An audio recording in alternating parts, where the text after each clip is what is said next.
Find a partner. ఒక భాగస్వామిని ఎట్లా తెలుసుకోవాలి? అరేంజ్డ్ మ్యారేజా, లవ్ మ్యారేజా?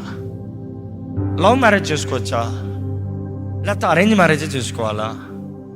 చూసి లోకము ఇట్లా డిఫరెన్స్లో తీసుకొచ్చిందండి. కానీ నేను అంటాను, నువ్వు దేవుని చిత్తం కాకుండా లవ్ మ్యారేజ్ అయినా అరేంజ్ మ్యారేజ్ అయినా రాయి చేసి తలకాయ కొట్టుకుంటే చివరికి నీ తలకాయ పగులుతుంది. ద పాయింట్ హియర్ ఇస్, దేవుని చిత్తమా తెలుసుకోవాల్సిన బాధ్యత. కానీ ఒక స్త్రీ కాదు పురుషుడిని వెతికేది, పురుషుడు స్త్రీని వెతకాలనేది బైబిల్ ఫండా. పురుషుడు బాధ్యత స్త్రీని వెతుకుతాం ఎప్పుడు? తన సిద్ధమైన తర్వాత. తన సిద్ధపడకుండా స్త్రీని వెతుకుతే వేస్ట్. నేను గర్ల్ ఫ్రెండ్ని పెట్టుకుంటానంటే వేస్ట్. నీ జీవితం అక్కడే బ్లాక్ అయిపోయింది.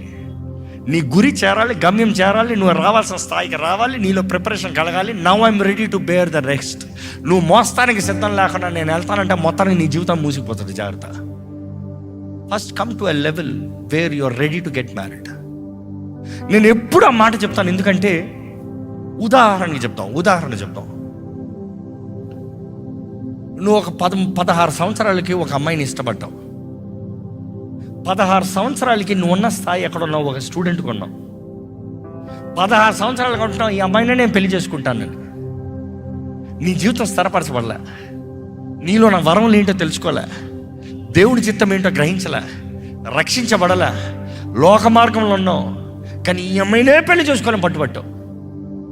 నువ్వు ఉన్న స్థాయి నీ కుటుంబం నిన్ను పెంచిన స్థానంలో ఉంటుంది.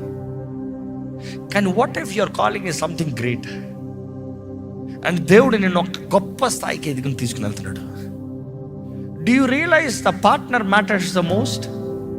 ఎందుకంటే your partner can pull you down very easily. నీ జీవితాన్ని అంతం చేసేలా చేయొచ్చు.